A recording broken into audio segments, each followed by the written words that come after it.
Hello दोस्तों, नमस्कार। आइए स्टार्ट करते हैं 21 मार्च का editorial. Reverse the hostility.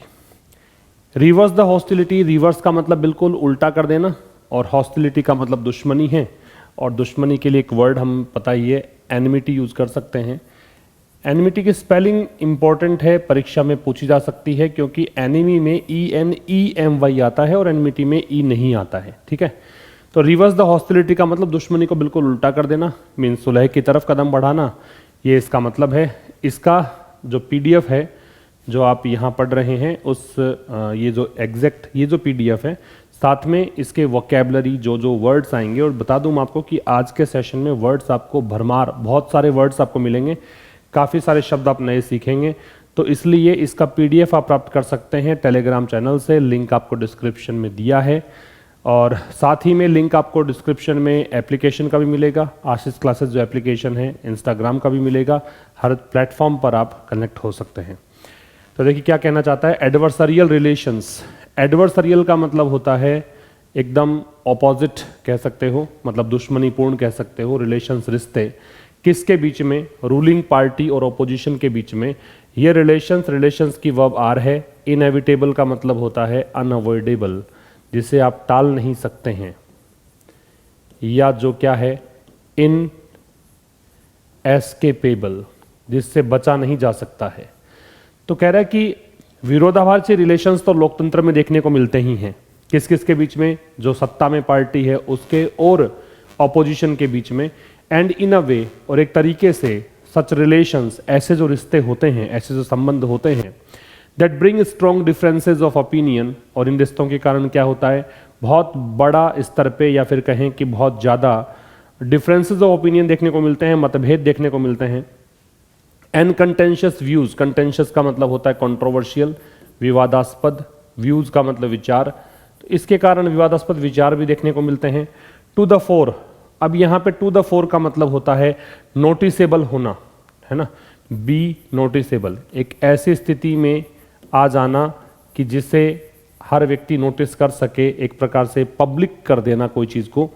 Are critical, ये मतलब पेचीदगीपूर्ण होता है, क्रिटिकल का इंपॉर्टेंट भी होता है। तो यहाँ तक तो लेखक ने विषय वस्तु तैयार की है कि वास्तव में एडिटोरियल है किस बारे में। एक बार फिर समझिए, जो एडवर्सरियल रिलेशंस नाउन है, एडवर्सरी एडजेक्टिव है, और जिन वर्ड्स के एंड में एल होता है वो जनरली क्या होते हैं, एडजेक्टिव्स होते हैं। तो कैसे रिश्ते, विरोधाभासी रिश्ते किस किस के बीच में? रूलिंग पार्टी और ओपोजिशन के बीच में। याद रखेंगे कि बिटवीन के साथ में हमें एंड लगाना होता है। वो क्या होते हैं?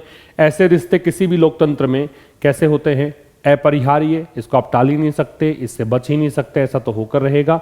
और एक तरीके से ऐसे जो रिश्ते हैं, सच के बाद में जो नाउन आती है वो या तो आती है प्लूरल काउंटेबल, अगर प्लूरल नहीं है, सिंगुलर काउंटेबल है, तो उससे पहले आता है ए या एन। ऐसे जो रिश्ते हैं जो कि बहुत ज़्यादा बड़े स्तर पर या प्रबल, एक प्रकार से स्ट्रॉन्ग डिफरेंसेस ऑफ ओपिनियन लेकर आते हैं, मीन्स मतभेद खड़ा कर देते हैं और विवादास्पद विचार भी ले आते हैं। ठीक है, तो ये क्या कहना चाह रहा है, ऐसे रिश्ते जो कि, अभी जो है दैट जो है रिलेटिव प्रोनाउन है, इस रिलेशंस के लिए है, इसकी वह ब्रिंग है। और ये ब्रिंग टू द फोर है ना, ये कह रहा है कि ये पब्लिकली कर देता है, या फिर कहें कि नोटिसेबल स्थिति में ला देता है। तो ये रिश्ते जो होते हैं, वो जो मतभेद होंगे और विवादास्पद विचार होते हैं, उनको पब्लिक कर देता है। ठीक है, ये चीज़ जो है वो क्रिटिकल है। बात समझ में आ गई? हमने सारे वर्ड्स बता ही दिए, सब्जेक्ट वर्ब हमने देख लिया कि कैसे कैसी चीज़ें हैं। तो यहाँ पे दैट है वो रिलेशंस के लिए, इसकी वर्ब ब्रिंग है, और ये जो रिलेशंस है इसकी वर्ब क्या है, आर, इसकी वर्ब है। ठीक है, और इस एडवर्सरियल रिलेशंस की वर्ब है यहाँ पे आर है। आगे देखेंगे तो कह रहा है कि डेमोक्रेसी फ्लरिशेज। फ्लरिश का मतलब होता है प्रोग्रेस करना, पनपना। ठीक है, तो लोकतंत्र कब पनपता है, लोकतंत्र की प्रोग्रेस कब होती है? वो तब होती है जब रिकॉन्सिलिएशन होता है। रिकॉन्सिलिएशन का मतलब रीयूनियन, मतलब पुनर्मिलाप कह सकते हो। फिर से फ्रेंडली रिलेशन को रिस्टोर करने की प्रक्रिया है, सुलह करने की प्रक्रिया है, उसे कहते हैं रिकॉन्सिलिएशन। और बता दूं मैं आपको कि जिन वर्ड्स के एंड में TION होता है वो सारे शब्द क्या कहलाते हैं, नाउन कहलाते हैं। तो डेमोक्रेसी फ्लरिश होती है, डेमोक्रेसी पनपती है जब सुलह होती हो थ्रू लेजिस्लेटिव डिबेट। और किस माध्यम से ये हो सकता है? ये जो विधायिका एक अंग है सरकार का, उसके जो डिबेट होती है, मतलब संसद में मान लीजिए, विधानसभा में मान लीजिए, वहाँ पे जो वाद विवाद होते हैं, डिबेट होती है किस किस के बीच में, जो रूलिंग पार्टी है और ओपोजिशन है उसके बीच में, तो उस डिबेट के माध्यम से रिकॉन्सिलिएशन हो, तब जाके लोकतंत्र की एक सही पहचान है। लोकतंत्र तभी प्रोग्रेस कर सकता है कि वो डिबेट के माध्यम से रीयूनियन की तरफ बढ़ें, वो जो झगड़ा है वो मिट जाए, तब जाके डेमोक्रेसी का मीनिंग सार्थक होता है। तो डेमोक्रेसी की वर्ब है फ्लरिशेज, ये मैंने हाईलाइट नहीं किया, डेमोक्रेसी सब्जेक्ट है यहाँ पे। व्हेन एडवर्ब है, रिलेटिव एडवर्ब है, टाइम के लिए बताता है कि कब ऐसा होगा।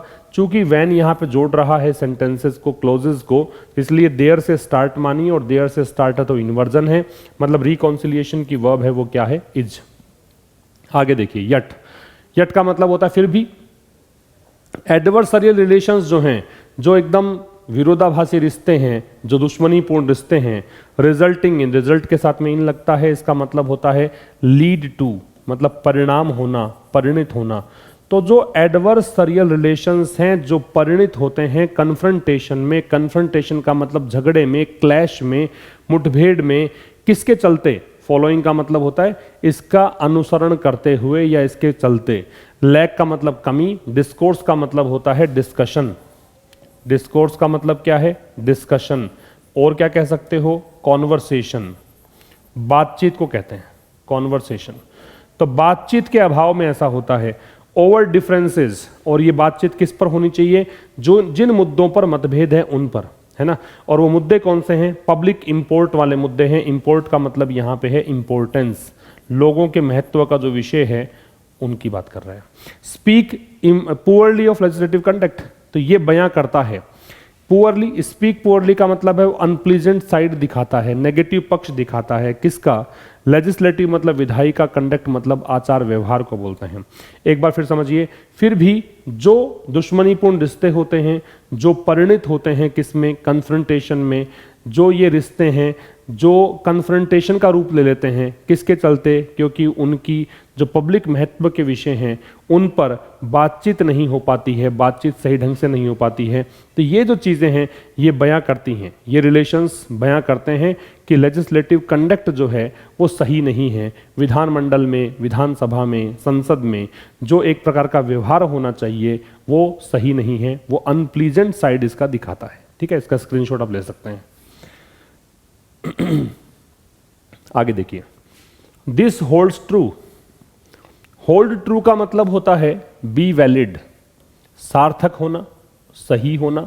तो ये बात सही है किसके बारे में, अगर बात करें केरला के बारे में। अब टॉपिक पर आ रहा है लेखक कि अगर हम बात करें केरला की तो ये बात एकदम लॉजिकल है, ये बात बिल्कुल रेलेवेंट है, ये बात बिल्कुल वैलिड है। जहां अभी वेयर भी एडवर्ब है, जो स्थान बताता हुआ एडवर्ब होता है, किसके लिए आ रहा है, केरला के लिए आ रहा है। तो केरला में क्या है, लेजिस्लेटिव बिजनेस हैज कम, जो विधानसभा वाला कार्य है वो आ चुका है। कहां पर, स्टैंड स्टिल पर। स्टैंड स्टिल का मतलब होता है होल्ट या स्टॉप, मतलब रुक गया है काम। कब, आफ्टर ए सीवियर डिटीरियोरेशन, क्योंकि बहुत ज्यादा, सीवियर का मतलब शार्प है, बहुत ही सीरियस है। डिटीरियोरेशन मतलब विकृति, इन रिलेशन, रिश्तों में, किसके बीच में, जो रूलिंग कोलिशन है, कोलिशन का मतलब गठबंधन होता है, गुट होता है, जो वहां सत्ताधारी एक गुट है एलडीएफ, और जो विपक्ष है उनके बीच में रिश्ते जो हैं बहुत ही खराब हो चुके हैं। डिटीरियोरेट का मतलब है वर्सन होना, खराब होना, विकृत होना।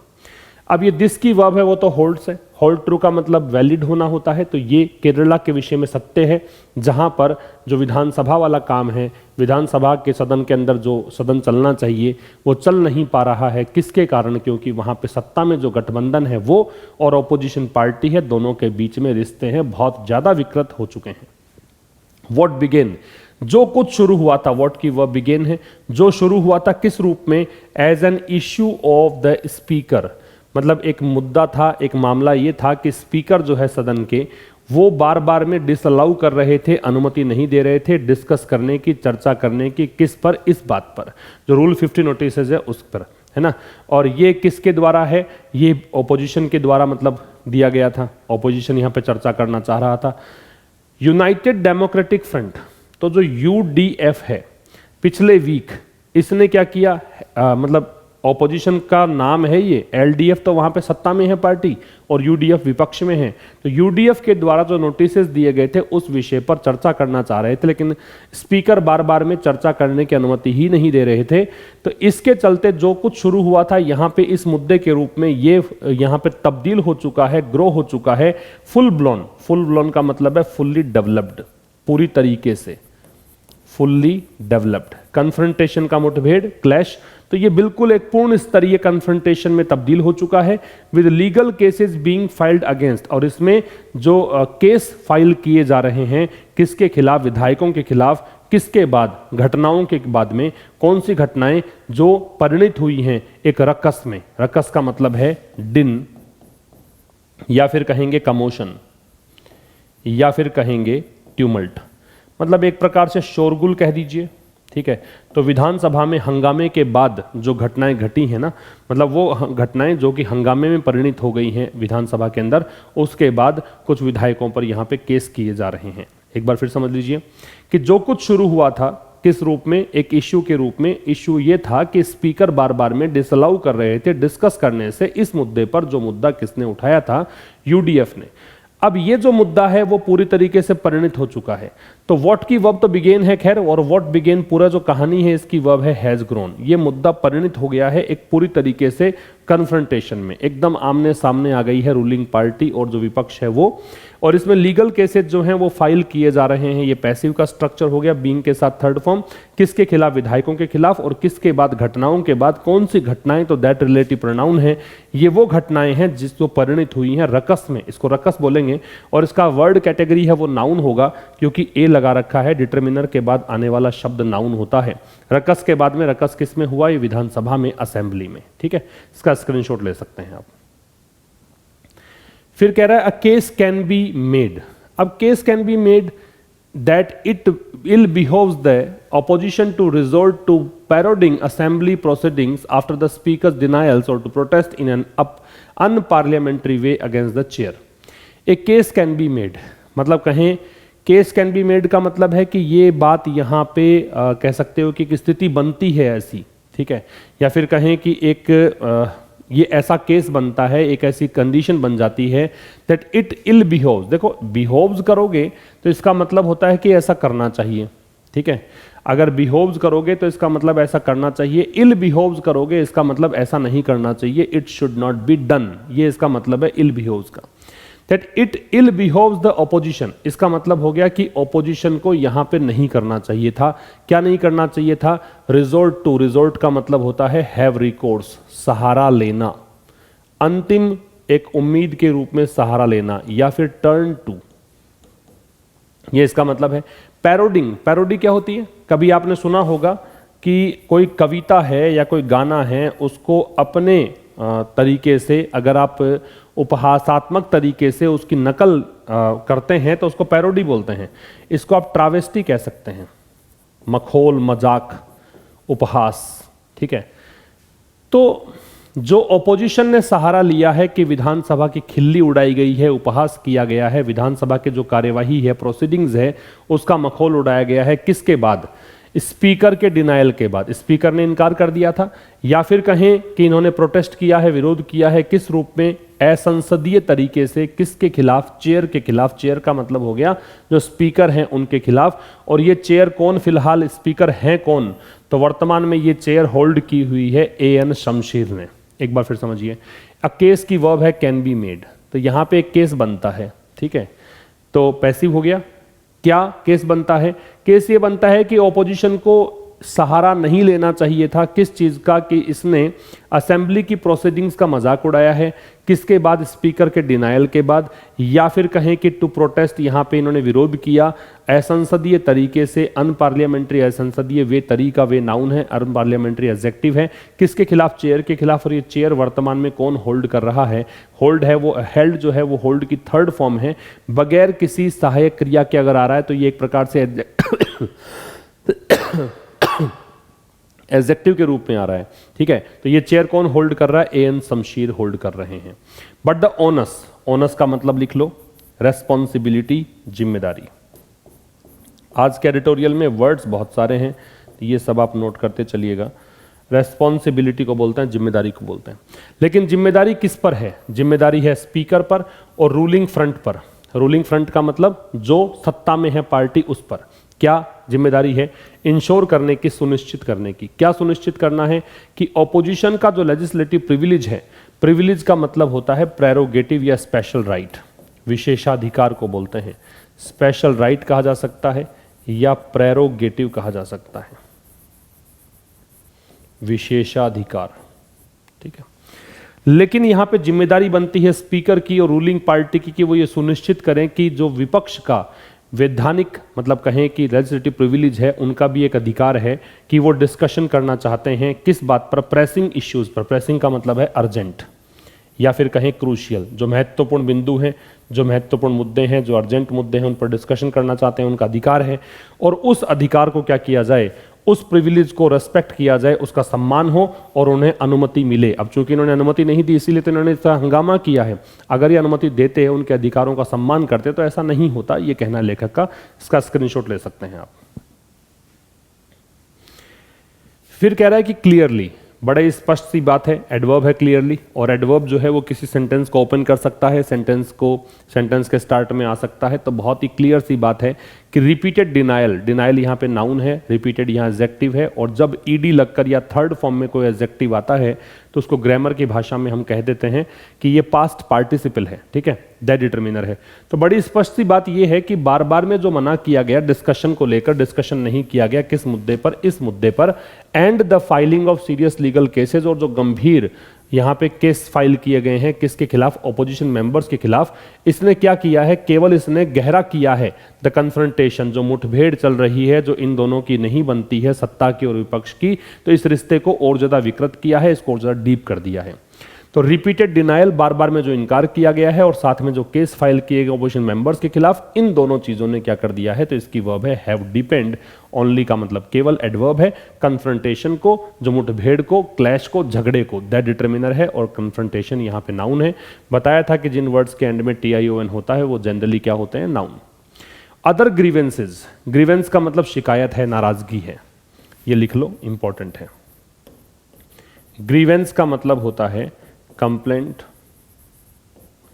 या फिर आप इसे कहेंगे ग्राइप, ठीक है। नाराजगी को, शिकायत को बोलते हैं। अदर के साथ में नाउन है, वो जनरली प्लूरल आती है, याद रखिएगा। या फिर यूं कहें कि प्लूरल नाउन से पहले अदर आता है, अनदर नहीं आता है। जेनरिक रेफरेंस है, वैसे ये सामान्य सी बात, सामान्य कह रखा है, स्पेशल नहीं कह रखा है, स्पेसिफिक नहीं है। अन्य शिकायतें एक्सप्रेस, जो अभिव्यक्त की गई किसके द्वारा? ऑपोजिशन के द्वारा। दैट देयर लेजिस्लेटर्स, क्या शिकायत थी? कि उनके जो विधायक हैं do not gate sufficient play on सभा टीवी। अब जैसे आप देखा होगा लोकसभा टीवी आता है, राज्यसभा टीवी आता है, तो ये कह रहे हैं कि उनके विधायकों को इस टीवी पर नहीं दिखाया जाता। इस टीवी के बारे में है कि ये कौन है? ये ऑफिशियल ब्रॉडकास्टर है, मतलब जो भी सदन की कार्यवाही होती है उसका ऑफिशियल तरीके से ब्रॉडकास्ट करने का अधिकार इस टीवी को है, तो इस पर इनको दिखाया नहीं जाता है। Also seem to have married, तो ये इनका जो एक प्रकार के जो नाराजगी है, जो शिकायत है, वो भी ऐसा प्रतीत होता है कि इसमें भी दम है। अगर हैव मैरिड है इसका मतलब इसमें भी दम है, ये लॉजिकल बात है, वैलिड बात है।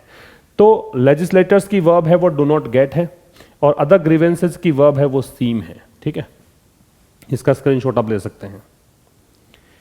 फिर कह रहा है कि ऑन मंडे, अब मंडे को क्या हुआ? देखिए पर्टिकुलरली किसी डे या डेट की आप बात करते हो, किसी उसी दिन या उसी डेट की बात करते हो तो ऑन लगता है, तो यहां ऑन लगा हुआ है। मंडे को हुआ ये कि स्पीकर ने स्ट्रक ए कॉन्सिलिएटरी नोट। कॉन्सिलिएटरी का मतलब सुलह वाला नोट, मतलब डिसएग्रीमेंट जो है, डिफरेंसेस जो हैं, उनको भुलाकर आप फ्रेंडली रिलेशन की ओर अगर आगे बढ़ते हो तो उसको बोलते हैं कॉन्सिलिएटरी। एक पॉजिटिव नोट ये होता है, और कॉन्सिलिएटरी यहाँ पे एडजेक्टिव है वर्ड कैटेगरी की अगर बात करें। स्ट्राइक अ नोट का मतलब है ऐसा रुख लिया कह सकते हो, या इस दिशा में इन्होंने प्रयास किया कह सकते हो, ऐसी कुछ बात की ये कह सकते हो। मतलब एक प्रकार से इन्होंने इस प्रकार का रुख अपनाया। तो मंडे को स्पीकर ने एक कॉन्सिलिएटरी नोट अपनाया, ठीक है, मतलब एक कहें कि ऐसा रुख अपनाया कि जिसके अंदर ये चाह रहे थे कि विपक्षी पार्टी है उनके साथ इनकी कहें कि जो कोलाहल या शोरगुल मचा हुआ था उसको ठीक किया जा सके, इन दोनों के बीच में जो दुश्मनी है उसको खत्म किया जा सके। ऐसा इन्होंने किया। कैसे किया? एक्सपंजिंग, एक्सपंज का मतलब होता है रिमूव करना, हटाना।